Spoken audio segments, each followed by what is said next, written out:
अभी हम लोग बुक सुन रहे हैं आखिर क्यों असफल होते हैं छात्र का चौथा पार्ट, परीक्षा हेतु प्रभावी तकनीकें। परीक्षा से पूर्व पूर्णतः तैयार हो। अभीष्ट परीक्षा हेतु आप अपनी पूरी क्षमता योग्यता अनुसार पूरी तरह से तैयारी करें। उन महत्वपूर्ण प्रश्नों पर जो पिछले वर्षों के प्रश्न पत्रों से परिलक्षित हैं, अध्ययन करते समय अधिक ध्यान दें। इसका अर्थ यह नहीं है कि आप केवल चुनिंदा प्रश्नों को ही तैयार करें, ना इसका अर्थ यह है कि शॉर्टकट में विश्वास रखें। इसका सीधा अर्थ यह है कि आपको यह ज्ञान होना चाहिए कि अभी तक का परीक्षा का ट्रेंड जैसा है, यदि वैसा ही रहता है तो आप इसके अनुसार पूरी तरह तैयार रहें। दूसरा है समुचित प्रैक्टिस करें। परीक्षा में जिस तरह के प्रश्न आते हैं उनकी अच्छी प्रैक्टिस से पूर्व में ही कर लेनी चाहिए। यदि परीक्षा में लघु निबंधात्मक शॉर्ट एसे प्रकार के प्रश्न पूछे जाते हैं तो आप लिखने की प्रैक्टिस करें। इसी तरह यदि परीक्षा में न्यूमेरिकल्स, डाटा इंटरप्रेशनशिप या ग्राफ्स से संबंधित प्रश्न पूछे जाते हैं तो इस तरह के प्रश्नों की प्रैक्टिस परीक्षा में दी जाने वाली समय सीमा को ध्यान में रखकर पूर्व में ही की जानी आवश्यक है। यदि परीक्षा में कैलकुलेटर काम में लेने की मनाही है तो प्रैक्टिस करते समय कभी भी कैलकुलेटर का प्रयोग नहीं करना चाहिए। रिवीजन हेतु टाइम टेबल बनाएं।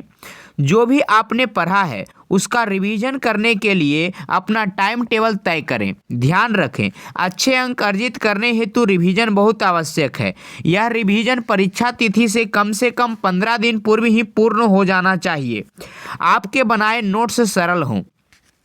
आपके द्वारा बनाए गए नोट्स इस तरह से संक्षिप्त एवं सरल रूप में होने चाहिए कि देखते ही संबंधित विषय टॉपिक के विषय में सब कुछ ध्यान आ जाए।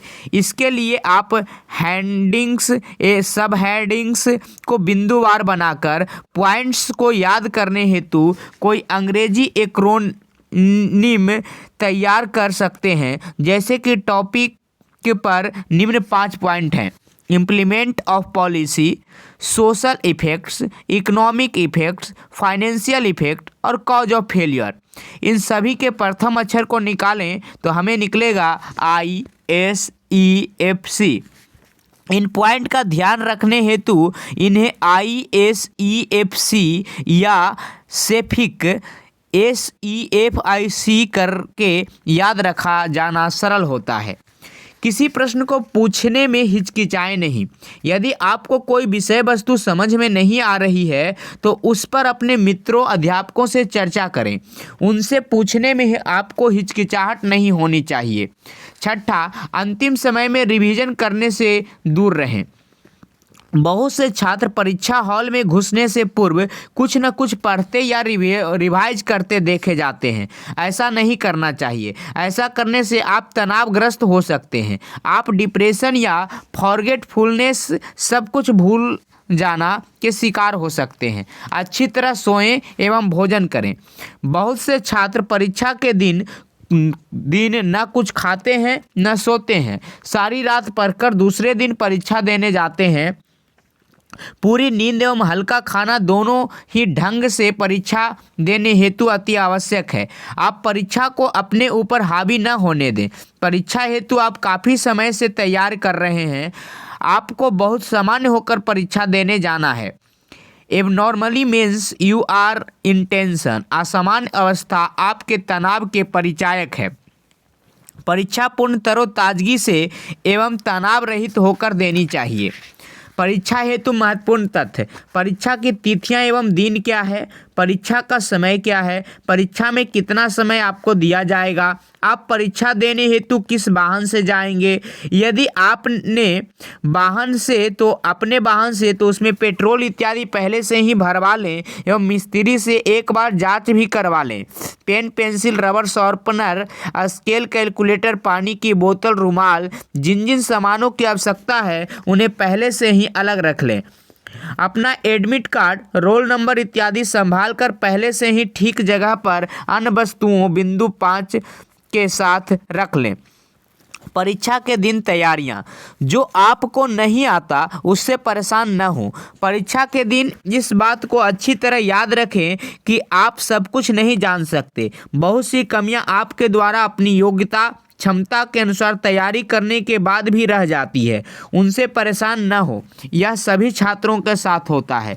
सकारात्मक सोच रखें, खूब उत्साहपूर्वक परीक्षा देने जाएं। वैसे भी सोचें, निरुत्साहित निराशापूर्ण स्थिति में नकारात्मक सोच रखने से क्या अब कुछ लाभ हो सकता है? तनाव पैदा करने वाले तत्वों से दूर रहें। ऐसे छात्रों से दूर रहें जो आपसे उस समय कुछ पूछना चाहते हैं। कई बार इस तरह से पूछे गए प्रश्न आपको तनावग्रस्त एवं हतोत्साहित कर सकते हैं। कई छात्र अन्य छात्रों को परेशान करने हेतु इस तरह का व्यवहार करते हैं। परीक्षा केंद्र हेतु कुछ जल्दी चलें। परीक्षा केंद्र को जाने हेतु थोड़ा शीघ्र ही चल दें।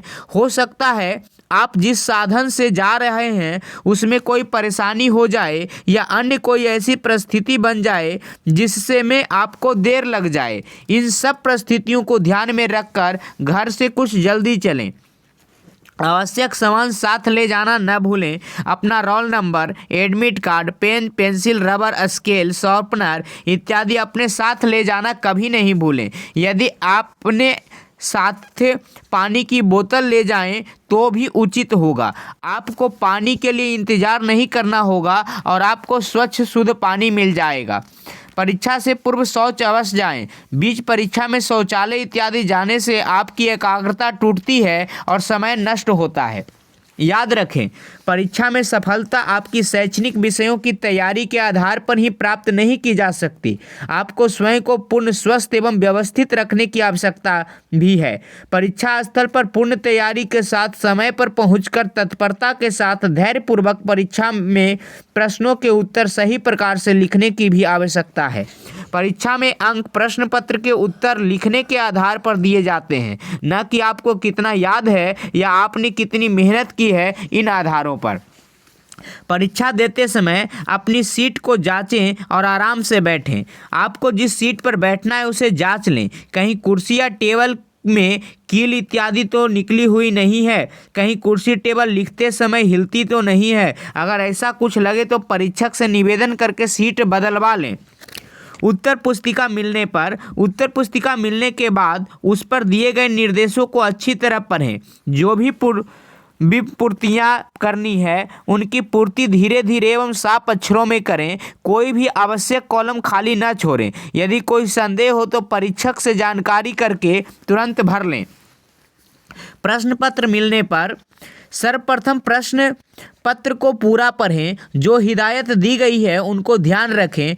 जैसे कई बार प्रथम प्रश्न अनिवार्य होता है या प्रत्येक भाग ABC में से एक प्रश्न करना आवश्यक होता है या हर प्रश्न के अंक समान नहीं है या समान है। इस तरह के निर्देशों को अच्छी तरह से पढ़ लें। कोई भी संदेह है तो परीक्षक से जानकारी करें। इस तरह के निर्देशों को अच्छी तरह लेकिन शीघ्रता से पढ़ लें। अनावश्यक अधिक समय न लगाएं क्योंकि प्रश्न पत्र को हल करना भी है। समय बहुत कीमती है। आसान प्रश्न से शुरू करें। सबसे पहले उस प्रश्न का उत्तर देना शुरू करें जो आपको सरलतम लगे। उससे आपका आत्मविश्वास बढ़ेगा। यदि प्रश्न पत्र वस्तुनिष्ठ प्रकार का है तो ध्यान रखें किसी प्रश्न में फंस न जाएं। कई बार सरलता से हल होने वाले प्रश्नों को हल करने में बहुत अधिक समय लगता है। समय सीमा का ध्यान रखकर ही प्रश्न को हल करें। समय सीमा का ध्यान रखें। समय सीमा का विशेष रूप से ध्यान रखें। किसी भी प्रश्न में आवश्यकता से अधिक समय न लगाएं। इससे आपको अन्य प्रश्नों का हल करने हेतु कम समय बचेगा। प्रश्न के अंत में कुछ जगह छोड़कर फिर दूसरा प्रश्न हल करना शुरू करें। कई बार पहले प्रश्न के संबंध में कोई महत्वपूर्ण बिंदु बाद में ध्यान आता है तो आप स्टार मार्क करके उसे वहां लिख सकें। इतनी जगह छोड़ दें। स्पष्ट एवं स्वच्छ लिखें। आपका लेख बहुत सुंदर हो यह आवश्यक नहीं है, लेकिन स्पष्ट रूप से समझ में आ जाए ऐसा आवश्यक होना चाहिए। अवश्य होना चाहिए। जल्दी जल्दी में ऐसा न लिखें कि समझ में ही ना आ सके। जहाँ तक हो सके बार बार कटिंग न करें, इससे आपको कुछ अंक कम मिल सकते हैं। अतः स्वच्छ एवं स्पष्ट लेख में उत्तर लिखें। प्रश्न के उत्तर पुस्तिका में न लिखें। उत्तर पुस्तिका में प्रश्न लिखने की आवश्यक नहीं है, लेकिन प्रश्न का क्रमांक अवश्य लिखें। यदि प्रश्न किसी भाग ए, बी या सी से है, जो प्रश्न के क्रमांक के पूर्व ए, बी या सी यथानुसार लिखना चाहिए। चित्र स्पष्ट बनाएं। यदि प्रश्न का उत्तर लिखते समय कोई डायग्राम बना रहे हैं तो उसे स्पष्ट एवं कुछ बड़े आकार का बनाइए। कई छात्र डायग्राम बहुत छोटा बनाते हैं। डायग्राम में यदि किन्हीं बिंदुओं पर ए, बी, सी एवं एक्स, वाई, जेड कुछ लिखना हो तो वह पूर्णतः स्पष्ट पढ़ने में आना चाहिए। संगत बातें ही लिखें। कई छात्र यह समझते हैं कि अधिक लिखने से अधिक नंबर मिलते हैं। यह गलत सोच है। आपका उत्तर टू द पॉइंट होना चाहिए। असंगत, इररिलेवेंट बातें नहीं लिखें, इससे आपको अधिक की जगह कम अंक मिलने की संभावना होती है। शब्द सीमा का ध्यान रखें। यदि प्रश्न में शब्द सीमा निर्धारित है तो आपको उत्तर जहां तक संभव हो उस शब्द सीमा में ही होना चाहिए। कई बार 2 लाइन में उत्तर लिखने को निर्देशित किया गया होता है तो कई छात्र बहुत ही छोटे छोटे शब्दों में उत्तर लिख देते हैं। 5 लाइन में आने वाले शब्दों को 2 लाइन में लिख देते हैं। इससे आपको उस उत्तर में पूरे अंक कभी नहीं मिलते। ऐसे प्रश्न पूछने का आशय आपकी इस योग्यता की जांच करना है कि आप महत्वपूर्ण तथ्यों को किस तरह संक्षिप्त रूप में प्रस्तुत कर सकते हैं। परीक्षा समाप्ति पर जब आप सभी प्रश्नों का उत्तर दे चुके हों और आपके पास समय हो तो उत्तरों को सरसरी निगाह से अवश्य देख लें। परीक्षा भवन छोड़ने की शीघ्रता नहीं करें। यदि शेष समय में किसी प्रश्न में कुछ और लिखना चाहते हैं तो इस समय का सदुपयोग कर लें। परीक्षा के बाद यदि आपको दूसरे तीसरे दिन पुनः किसी विषय की परीक्षा देनी है तो आज दिए गए प्रश्न पत्र के उत्तर के सही गलत होने को मिलाने में अपने मित्रों से उस विषय पर वार्तालाप में बिल्कुल भी समय नष्ट न करें। दूसरे विषय की तैयारी हेतु तत्पर हो जाएं। इससे आपका पूरा समय बचेगा एवं यदि कोई उत्तर गलत हो गए हैं तो उसमें तनाव निराशा से आप बच जाएंगे, क्योंकि जो गलती हो गई है वह अब ठीक हो नहीं सकती। कई छात्रों को इस तरह की कई गलती के लिए रोते हुए, बहुत अधिक पछताते हुए, स्वयं एवं भाग्य को कोसते हुए अथवा अपना समय नष्ट करते हुए देखा जाता है। छात्रों के प्रकार एवं अध्ययन कौशलता। हर छात्र अन्य छात्रों से थोड़ा अलग होता है। सभी छात्र किसी भी परीक्षा हेतु लगभग समान अध्ययन सामग्री का उपयोग करते हैं। कुछ छात्र अन्य से अधिक अच्छे अंक प्राप्त करते हैं, कुछ औसत अंक प्राप्त करते हैं, जबकि कुछ छात्रों के बहुत कम अंक आते हैं। ऐसा क्यों? इस क्यों का जवाब बहुत कुछ छात्रों द्वारा अपनाए गए अध्ययन के पैटर्न में समाहित है। हर छात्र की अपनी कुछ विशेषताएं होती है। कई छात्र लिखकर अच्छी तरह याद कर सकते हैं, कई छात्र किसी बात को सुनकर अच्छी तरह याद या ग्रहण कर सकते हैं, तो कई छात्र देखकर अच्छी तरह समझ पाते हैं। कुछ छात्र शांत जगह में बैठकर पढ़ना पसंद करते हैं, जबकि कुछ छात्र संगीत की धुन सुनते हुए पढ़ते हैं।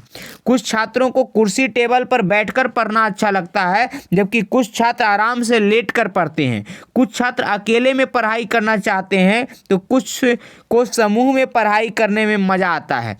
कुछ छात्र पूरे कपड़े पहनकर, जूते इत्यादि बांधकर पूरे तैयार होकर पढ़ने में आनंद महसूस करते हैं, जबकि कुछ छात्र एकदम ढीले ढाले कपड़े पहनकर, कई छात्र तो नंगे बदन पढ़ना पसंद करते हैं। कई छात्रों को तेज रोशनी में पढ़ना पसंद लगता है, जबकि कुछ छात्र ऐसे भी होते हैं जो थोड़े अंधेरे में भी पढ़ना उचित समझते हैं। कुछ छात्रों को पढ़ते समय कुछ न कुछ खाने के लिए चाहिए, जबकि कुछ छात्र बीच बीच में खाते रहने को गलत मानते हैं। कुछ छात्र लगातार 5-6 घंटे एक साथ पढ़ सकते हैं, तो कुछ छात्र हर घंटे बाद कुछ आराम करना पसंद करते हैं। कुछ छात्र चुपचाप बैठकर पढ़ना पसंद करते हैं, तो कुछ छात्र कमरे में चहलकदमी करते हुए पढ़ते हैं। कुछ छात्र आँखों से ही पढ़कर संतुष्ट हो जाते हैं। एक छात्र के लिए सही अध्ययन का तरीका क्या है, इस पर मनोवैज्ञानिकों का क्या कहना है। मनोवैज्ञानिकों ने छात्रों को उनके अध्ययन के तरीकों, स्टडी स्टाइल के आधार पर 3 भागों में वर्गीकृत किया है। श्रवण छात्र, ऐसे छात्र जो किसी बात को सुनकर अच्छी तरह ग्रहण कर सकते हैं। ऐसे छात्र जो क्लास में लेक्चर सुनने से ही आपसी बातचीत से, वार्तालाप या विवाद से अधिक अच्छी तरह किसी टॉपिक को समझ सकते हैं, याद कर पाते हैं, ग्रहण कर पाते हैं, इस श्रेणी में सम्मिलित हैं। ऐसे छात्र पढ़ते समय बोलकर पढ़ना अधिक उचित समझते हैं।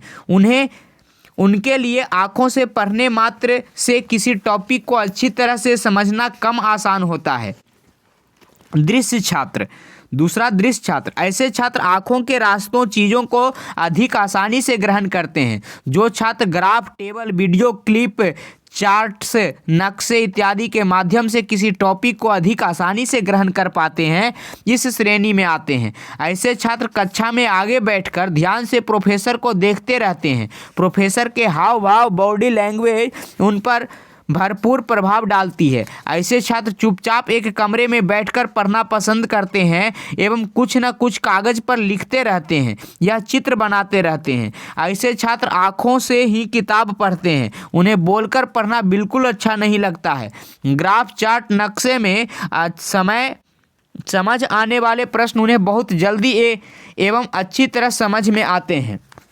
असहज छात्र, ऐसे छात्र जो पढ़ते समय पैर हिलाते रहते हैं, कमरे में चहलकदमी करते रहते हैं, हाथों को इधर उधर हिलाते रहते हैं। ऐसे छात्र जिन्हें चुपचाप बैठकर पढ़ना अच्छा नहीं लगता है, इस श्रेणी के सम्मिलित किए जाते हैं। ऐसे छात्र म्यूजिक के साथ हाथ पैर हिलाते हुए पढ़ना अधिक पसंद करते हैं। ऐसे छात्र कंप्यूटर में गेम्स इत्यादि खेलने में काफ़ी रुचि दिखाते हैं। उन्हें किसी भी टॉपिक को पढ़ते समय अपना सिर या पैर हिलाते हुए देखा जा सकता है। ऐसे छात्र नोट्स बनाकर पढ़ने में भी अधिक विश्वास रखते हैं, क्योंकि नोट्स बनाते समय हाथ की गति में रहता है। विभिन्न अध्ययन शैलियाँ। श्रवणात्मक अध्ययन शैली, किसी का नाम सुनकर मैं अच्छी तरह याद रख सकता हूँ। अपने अध्ययन शैली को पहचानने के कुछ नियम। विभिन्न अध्ययन शैलियाँ। श्रवणात्मक अध्ययन शैली, किसी का नाम सुनकर मैं अच्छी तरह याद रख सकता हूँ। किताब पढ़ने की अपेक्षा मुझे लेक्चर सुनना ज़्यादा अच्छा लगता है। गाने सुनना, म्यूजिक सुनना पसंद करता हूँ। मुझे दोस्तों से वार्तालाप करके पढ़ना अच्छा लगता है। मैं अच्छा भाषण देना एवं सुनना पसंद करता हूँ। मैं रिकॉर्ड की हुई चीज़ अच्छी तरह समझ सकता हूँ। कक्षा में पढ़ते समय शोरगुल मुझे कतई पसंद नहीं आता। मैं पढ़ते समय बोलकर पढ़ता हूँ। किसी के द्वारा कही कहानी मुझे बहुत जल्दी याद हो जाती है। किसी भी बिंदु पर डिस्कशन करने में मुझे बहुत मज़ा आता है। दूसरे टाइप के छात्र, दृश्यात्मक अध्ययन वाले छात्र या दृश्यात्मक अध्ययन शैली। मैं क्लास में पढ़ते समय प्रोफेसर के हाव भाव, उनकी बॉडी लैंग्वेज से बहुत प्रभावित होता हूँ। मैं पढ़ते समय किताब के मुख्य बिंदुओं को हाइलाइटर से चिन्हित करना पसंद करता हूँ या अंडरलाइन करता हूँ, जिससे मुझे वे अलग से दिखाई दें। मैं क्लिप, चार्ट्स, ग्राफ्स के माध्यम से किसी टॉपिक को अच्छी तरह समझ सकता हूँ या समझा सकता हूँ। मुझे ऐसी कहानियाँ, किताबें पढ़ना ज़्यादा अच्छा लगता है जिसमें चित्र इत्यादि हों। मैं कक्षा में नोट्स लिखता हूँ। मैं शांत एवं एकांत जगह में पढ़ना पसंद करता हूँ। पढ़ते समय मैं छोटे रूम में पढ़े हुए टॉपिक के संदर्भ में किताब में से ही अलग या कॉपी में कुछ न कुछ लिखता हूँ। यदि कोई बात अलग सी किसी पोस्टर कार्ड पर लिखी है तो मैं अच्छी तरह याद कर पाता हूँ। मैं किसी टॉपिक को जब याद करता हूँ तो उसका एक खाका चित्र सा दिमाग में बन जाता है। मैं बोलकर पढ़ना पसंद नहीं करता हूँ। असहज अध्ययन शैली वाले छात्र, मुझे खड़े रहकर या चहलकदमी करते हुए कार्य करना, पढ़ना अच्छा लगता है।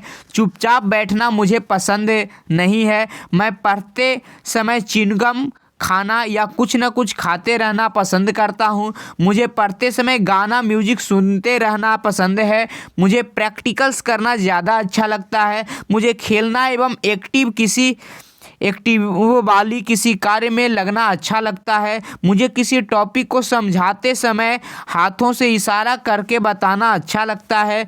मुझे ऐसे कार्य सीखना अधिक पसंद है जिसमें उस कार्य का कार्य का होना प्रदर्शित किया जाए, जिसे करके बताया जाए, न कि मात्र भाषण देकर। मुझे किसी प्रोजेक्ट पर काम करना उसकी थ्योरी लिखने से ज़्यादा अच्छा लगता है।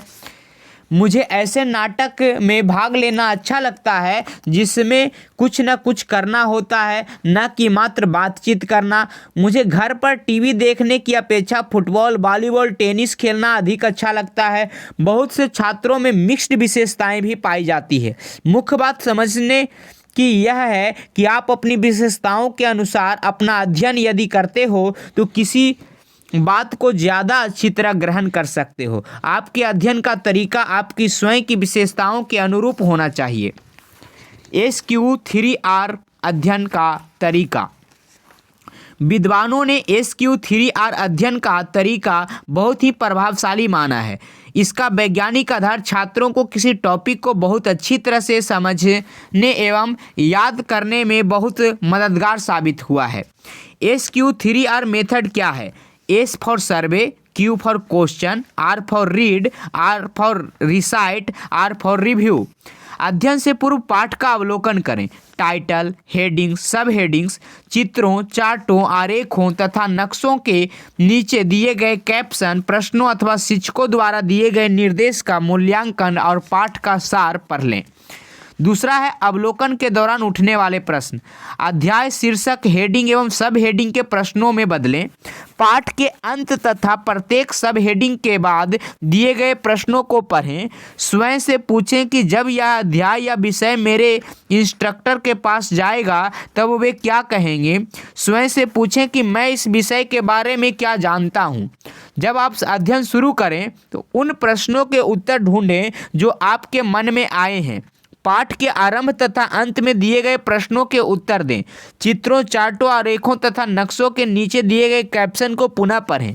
अभी अंडरलाइन, इटैलिक, बोल्ड शब्दों या वाक्यों को नोट करें। आरेख से जुड़े तथ्यों का अध्ययन करें। कठिन अनुच्छेदों में अपने अध्ययन की गति को कम करें। अस्पष्ट अंशों को बार बार पढ़ें। एक समय में केवल एक भाग का अध्ययन करें। एक अंश के अध्ययन के बाद उसकी व्याख्या करें। जो भाग आपने पढ़ा है स्वयं से उससे संबंधित मौखिक प्रश्न करें और उसे अपने शब्दों में संक्षिप्त करें। पाठ सामग्री की विषय वस्तु को अपने शब्दों में लिखें। स्वयं के द्वारा पढ़े गए महत्वपूर्ण बिंदुओं को अंडरलाइन करें या हाईलाइट करें। याद करने के तरीकों को प्रभावी बनाएं। त्रिस्तरीय अध्ययन क्षमता, देखो, बोलो, सुनो। चतुस्तरीय अध्ययन क्षमता, देखो, बोलो, सुनो, लिखो।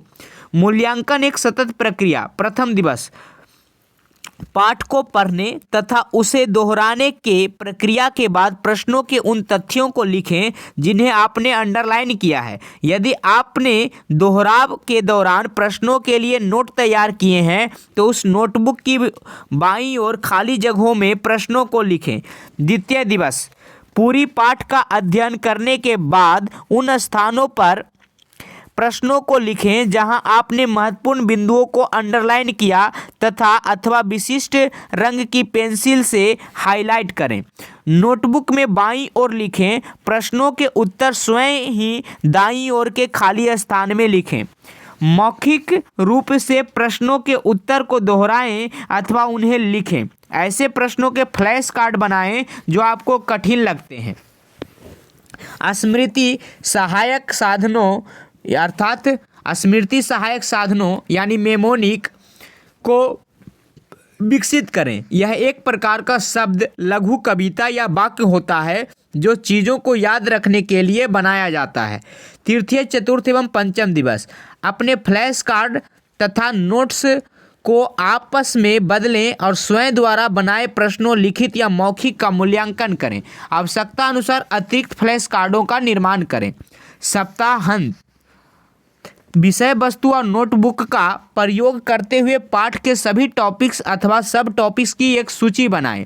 विषय सूची की सहायता से एक स्टडी शीट बनाएं। स्टडी शीट की सहायता से सारी सूचियों को अपने शब्दों में दोहराएं। इस तरह आप पाठ की सभी सूचनाओं को आत्मसात करने में सफल होंगे तथा परीक्षा के समय आपको इसका लाभ मिलेगा। साभर, रॉबिन्स, फ्रांसीसी, प्लीजेंट्स 1961 इफेक्टिव स्टडी चतुर्थ संस्करण से ये लिया गया है। नोट्स तैयार करना। नोट्स तैयार करने के मुख्य रूप से दो उद्देश्य होते हैं। डिटेल नोट्स विभिन्न पुस्तकों में उपलब्ध सामग्री के समग्र रूप से एक जगह एकत्र करना। शॉर्ट नोट्स परीक्षा से पहले कम समय में नोट्स की रिवाइज करना। डिटेल नोट्स के बारे में पढ़ते हैं। प्रथम उद्देश्य से बनाए गए नोट्स काफ़ी विस्तृत रूप से बनाए जाते हैं। इनका उद्देश्य बाद में किताब न पढ़कर इन्हें ही बार बार पढ़ना होता है। ऐसे नोट्स बनाते समय बहुत सावधानी रखने की आवश्यकता होती है। लिखते समय बहुत स्पष्ट एवं तरतीब से लिखना होता है। एक तरह से जिस तरह पुस्तकों में पहले हेडिंग फिर सब हेडिंग फिर उसके भी सब हेडिंग लिखे जाते हैं, उसी तरह से नोट्स अच्छी भाषा में बनाए जाते हैं। अच्छी भाषा का अर्थ परीक्षा के लिए उपयोगी भाषा है। इस तरह के से नोट्स वे ही छात्र बना पाते हैं जिनका लेख सुंदर एवं स्पष्ट होता है एवं जो शुरू से ही पढ़ाई बहुत गंभीरता से करते हैं। इस तरह के नोट्स बनाकर पढ़ना एक बहुत ही अच्छी आदत है। यद्यपि इस कार्य में बहुत मेहनत, सावधानी एवं धैर्य की आवश्यकता है, लेकिन जिन छात्रों का लक्ष्य महान सफलता पाना होता है वे ही छात्र ऐसा कर पाने की क्षमता रखते हैं। Short notes. दूसरे प्रकार के नोट्स बनाने का उद्देश्य परीक्षा के पूर्व शॉर्ट से शीघ्रता से रिवीजन करने की सुविधा जुटाना होता है। परीक्षा के समय का बहुत अभाव होता है, कई बार मात्र एक दिन का ही समय मिल पाता है। इस एक दिन में पूरी पुस्तक पढ़ना या विस्तृत नोट्स पढ़ना संभव नहीं होता है। अतः टॉपिक वाइज नोट्स बनाकर उसमें मात्र मुख्य हेडिंग, सब हेडिंग, सब हेडिंग, सब हेडिंग और सब हेडिंग लिखी जाती है, जिससे कि आपके द्वारा पूर्व में याद किए चैप्टर्स का संक्षिप्त रिवीजन आप कम समय में कर सकें। ऐसे नोट्स बनाते समय भी बहुत सावधानी की आवश्यकता होती है। कोई भी मुख्य बिंदु छूट न जाए तथा नोट्स बहुत स्पष्ट लेख में हो तथा तरतीब से बनाए गए होने चाहिए। ऐसे नोट्स का पूर्व में 1-2 बार रिवीजन कर लिया जाए तो परीक्षा में रिवीजन करने में बहुत आसानी एवं सुविधा रहती है। Notes making is an art. Learn it.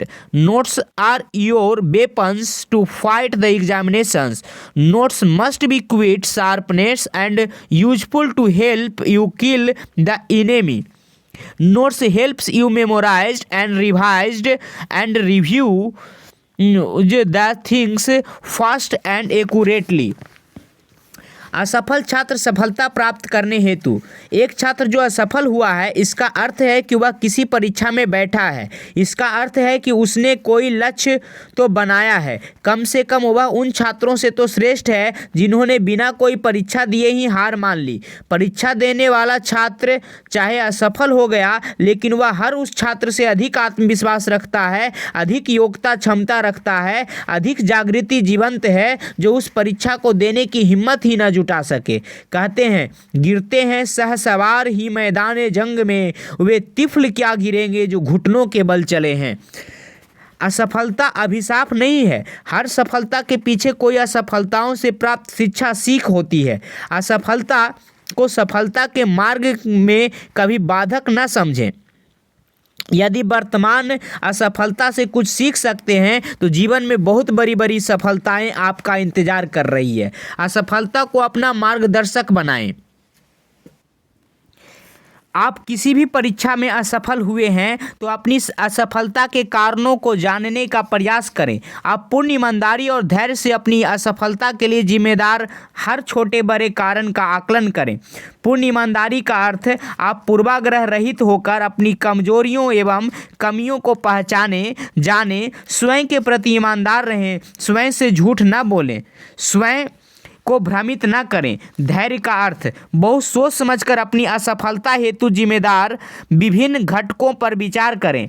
सबसे अहम बिंदु यही है कि आप यह जान सकें कि आपसे कहाँ चूक हुई। कहीं आपकी तैयारी में कमी थी, या आप तनाव में थे, या आपने परीक्षा देते समय कोई गलती कर दी, या अन्य कोई कारण। एक एक कारण की स्वयं समीक्षा करें। हर कारण घटक को जानने के बाद सोचें कि आप इन कारणों को दूर कर सकने की स्थिति में हैं। भाग्य या दुर्भाग्य को असफलता हेतु जिम्मेदार ठहराने का प्रयास न करें। यदि कुछ घटक कारण ऐसे हैं जिनका परिमार्जन उपाय आपके बस में नहीं है, तो आपको अपने अभिभावक या किसी अच्छे मित्र या किसी मनोचिकित्सक की राय लेनी चाहिए। एक मेधावी छात्र को परीक्षा के दिन में पूर्व रात को नींद नहीं आने की परेशानी थी। वह इस कारण से परीक्षा के दिन पूरी तरह तरोताज़ा नहीं रह पाता था। उसने एक मनोवैज्ञानिक डॉक्टर से संपर्क किया। उसकी समस्या का निदान हो गया। अभिभावकों की राय लें। देखा जाता है कि छात्र स्वयं अपनी समस्याओं एवं परेशानियों से जूझते रहते हैं। वे अभिभावकों से राय नहीं लेना चाहते। वे सोचते हैं कि अभिभावक क्या समझते हैं, वे क्या कर सकते हैं। यह सच हो सकता है कि आपकी शैक्षिक समस्याओं के संबंध में शायद अभिभावक कुछ न कर सकें, लेकिन उनका अनुभव आपसे बहुत अधिक है। उन्होंने भी अपनी उम्र में बहुत सी समस्याओं का सामना किया है। उनका कोई मित्र परिचित आप के काम आ सकता है। कम से कम आपको उसकी राय से कोई हानि तो नहीं हो सकती है। याद रखें, अभिभावकों को ऐसी किसी भी स्थिति को तुरंत जानकारी दें। छात्र द्वारा स्कूल कॉलेज जीवन में गलतियां होती रहती है। यह बात आपके अभिभावक बहुत अच्छी तरह समझते हैं। वे आपको डांट फटकार तो सकते हैं, लेकिन आपको ऐसी किसी भी स्थिति से निकालने में आपकी निश्चित ही मदद करेंगे।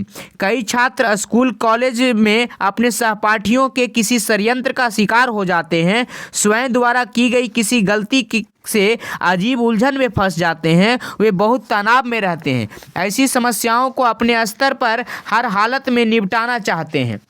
असफलता ही सफलता आपकी सफलता की कुंजी है। अपनी सफलता के कारणों का आकलन करने के बाद आप पूर्ण आत्मविश्वास एवं दृढ़ता पूर्वक पुनः तैयारी करें। न निराश होने की आवश्यकता है, न ही यह सोचने की आवश्यकता है कि फिर हो गया तो क्या होगा। एक बार असफल होने के बाद अधिकांश छात्र इस तनाव में रहते हैं कि फिर असफल हो गया तो क्या होगा। इसका सीधा सा जवाब है कि जब ऐसा होगा तो सोचेंगे। आज ऐसा सोचने का कोई औचित्य नहीं है। अधिकांश व्यक्तियों के तनाव का कारण भविष्य की बुरी आशंकाओं की कल्पना है। ऐसी कल्पनाएं जो कभी घटित ही नहीं होती है। आप इस बार असफल हुए तो क्या हो गया। आपका यह निर्णय कि मुझे पुनः प्रयास करना चाहिए, यह आपका ही तो निर्णय है। आप में यह विश्वास है कि मैं पुनः प्रयास करूं तो सफलता मिल सकती है, तभी तो आप प्रयास हेतु तैयार हुए हैं। और जब आप में यह आत्मविश्वास है तो पूरे संकल्प एवं लगन से जुट जाएं। सफलता क्यों नहीं मिलेगी, कोई आशंका मन में न लाएं। हर सफल व्यक्ति कितनी ही बार असफल होता है, फिर आप निराश क्यों हो रहे हैं। आशा, आत्मविश्वास, दृढ़ संकल्प, कड़ी मेहनत के साथ अपनी कमियों कमजोरियों का सच्चा आकलन कर उनका परिमार्जन करने से हर असंभव कार्य संभव होता है। लोग क्या कहेंगे, यह एक ऐसी बीमारी है जिससे क्या छात्र क्या अभिभावक सभी त्रस्त रहते हैं। मैं फेल हो गया तो लोग क्या कहेंगे, मेरा बेटा फेल हो गया तो लोग क्या कहेंगे। अधिकांश छात्र अभिभावक इन्हीं उलझनों से तनावग्रस्त रहते हैं। जो कहेंगे कहने दो, वे आपकी असफलता को तो सफलता में बदल नहीं सकते। वैसे भी लोग तो कहते ही हैं, चाहे आप सफल हो या असफल हो। हर व्यक्ति का अपना सोचने का ढंग होता है। आप सफल हो गए तो कहेंगे उसे कितना घमंड हो गया है। फेल हो गए तो कहेंगे हम तो पहले ही जानते थे। पास होना इतना आसान है क्या। स्वयं को बहुत इंटेलिजेंट समझता था। वैसे भी लोगों को दूसरों पर कुछ न कुछ टिप्पणी करने में मज़ा आता है। कोई सकारात्मक ढंग से सोचता है तो कोई नकारात्मक ढंग से। प्रश्न है कि आप यह सोच क्यों परेशान हैं कि लोग क्या कहेंगे। मुख्य बात यही है कि आप अपने लक्ष्य को हासिल करने हेतु प्रयासरत रहें। पूरी ईमानदारी, लगन एवं निष्ठा से अपनी कर्तव्य का पालन करें। आपको सफल होना चाहे कोई कुछ भी कहे, सफल होने के बाद सब कुछ सुहावना लगता है। आपके समक्ष सब अच्छा ही बोलते हैं, पीछे चाहे कोई कुछ भी कहता रहे। नकारात्मक सोच के व्यक्तियों से हमेशा दूर रहें। आपको जीवन में अपने आसपास ऐसे बहुत से मित्र, रिश्तेदार, व्यक्ति मिल जाएंगे जो आपको आगे बढ़ने से रोकने हेतु बहुत अहम भूमिका निभा सकते हैं, जिनकी सोच हमेशा आत्महीनता, निराशावादी एवं भाग्यवादी भरी होती है। वे स्वयं तो जीवन में किसी उच्च मुकाम पर पहुंच नहीं सके और न ही चाहते हैं कि आप कुछ ऊंचा सोचें या ऊंचा करने की इच्छा रखें। अधिकांश नकारात्मक व्यक्ति इस तरह की बातें करते हैं, भाई सोच लो, इस परीक्षा में सारे देश में मात्र 30 बच्चे ही सफल होते हैं, बैठते तो लाखों हैं, लेकिन इसमें समय खराब करने से तो अच्छा है कि कोई अन्य परीक्षा हेतु तैयारी करें, फिर इसमें आरक्षण का भी तो चक्कर है। अरे मेरे दोस्त का लड़का जिसने कक्षा 12th में 90% अंक लाए थे, 3 बार इस परीक्षा में फेल होने के बाद अब BSc कर रहा है, क्या फायदा हुआ? भाई हमें अपनी औकात में रहकर ही सोचना चाहिए। आप क्या उन छात्रों का मुकाबला करोगे जो पिछले कई वर्षों से इस परीक्षा की तैयारी कर रहे हैं? इस तरह की सोच एक निराशावादी दृष्टिकोण, आत्मविश्वास की कमी एवं दूसरों की क्षमता के नकारात्मक आकलन को व्यक्त करती है। ऐसे व्यक्तियों से हमेशा दूर रहें। अपने लक्ष्य का निर्धारण अपनी क्षमता एवं योग्यता के संदर्भ में करें। एक बार तय कर लिया तो फिर डटकर मेहनत करें एवं दुनिया को दिखा दें कि उनकी सोच कितनी संकीर्ण एवं नकारात्मकता थी। यह समय फिर कभी नहीं आएगा। छात्र जीवन एक ऐसा मायावी समय है जब बच्चों में त्वरित शारीरिक परिवर्तन होता है। मस्तिष्क को बहुत कुछ नया जानने, देखने, सोचने कुछ की विषय वस्तु मिलती है। शरीर में नया जोश, उमंग एवं शक्ति का संचार होता है। मस्तिष्क में कुछ नया कर गुजरने की तमन्ना रहती है। शरीर में ऐसा जोश उछाल मारता है कि वह अपने आगे किसी को कुछ नहीं समझना चाहता है। सब कुछ वह तुरंत कर लेना चाहता है और यही वह समय है जब उसे पूर्ण धीरता से, पूर्ण गंभीरता से आसपास के मनमोहक सुहावने वातावरण से दूर रहकर आत्मोत्कर्ष हेतु कठिन एवं लगातार मेहनत पूर्ण निष्ठा, लगन से संकल्पित एवं संयमित रहकर करनी होती है। मन कहता है कि खूब मौज करूं, सब चीज़ों का मजा लूं, जबकि मस्तिष्क कहता है कि अपने लक्ष्य को पाने हेतु गंभीर होना आवश्यक है।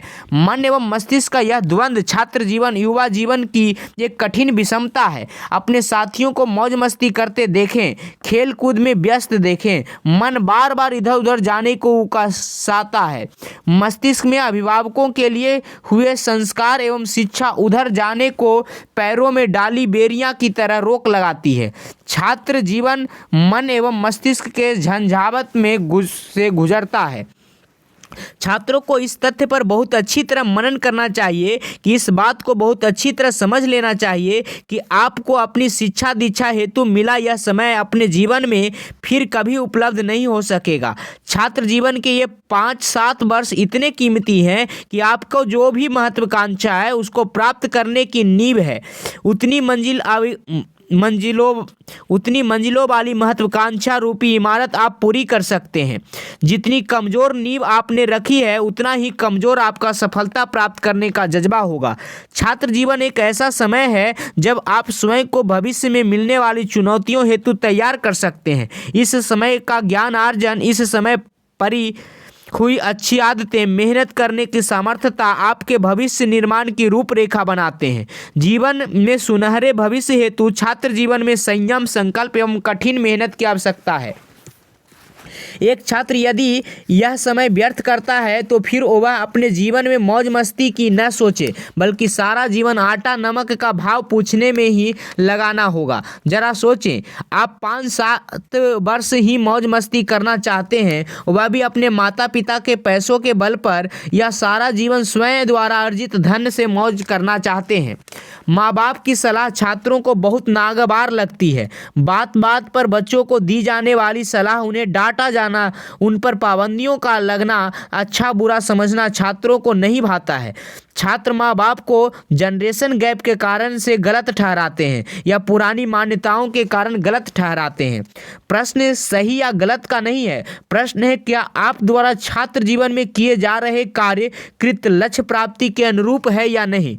कहीं ऐसा तो नहीं जनरेशन गैप की दुहाई देकर आप लक्ष्य से भटक रहे हैं। कहीं ऐसा तो नहीं कि नई पुरानी मान्यताओं का बहाना कर आप गलत मार्ग पर अग्रसर हो रहे हैं। यह भी याद रखें, आज जो भी कर रहे हैं वह आपके भविष्य को प्रभावित करेगा। अभिभावक अपने जीवन में जो कुछ कर सकते थे कर चुके, वे केवल इसलिए ही चिंतित रहते हैं कि आपका भविष्य अच्छा बने। आपका सही गलत कदम उन्हें कम लेकिन आपको सबसे ज़्यादा प्रभावित करेगा। आप यदि सही दिशा में अग्रसर हैं तो यह आपके हित में है, और यदि आप गलत दिशा में पतन की ओर जा रहे हैं तो भी सबसे ज़्यादा कष्ट आपको जीवन में ही आना है। अतः अपने जीवन को अच्छा बनाना है तो सही दिशा में कदम बढ़ाएं और आप स्वयं के हित में कार्य करें। छात्र जीवन जैसा समय फिर कभी नहीं मिलेगा। इतना स्वतंत्र समय जब आपको किसी प्रकार के सामाजिक बंधनों से सरोकार नहीं, आर्थिक परेशानियों से कोई मतलब नहीं, आपको हर तरह का संबल, सहयोग, अभिवादन प्रदान करते हैं, फिर भी यदि आप स्वयं के हित में सही मार्ग पर नहीं चल सकते तो फिर कब चलेंगे? अपने आत्मोत्कर्ष हेतु मेहनत नहीं कर सकते तो आप जाने। चाहते हैं जीवन में कुछ कर दिखाना, मेहनत एवं लगन से कुछ अच्छा पाना, तो मत करो यह समय व्यर्थ, नहीं तो जीवन होगा आपका अपना व्यर्थ, आपका अपना व्यर्थ। लक्ष्य को पूरा करने हेतु संकल्प तो लें। एक कहावत है, where there is a will there is a way, जहाँ चाह वहाँ राह।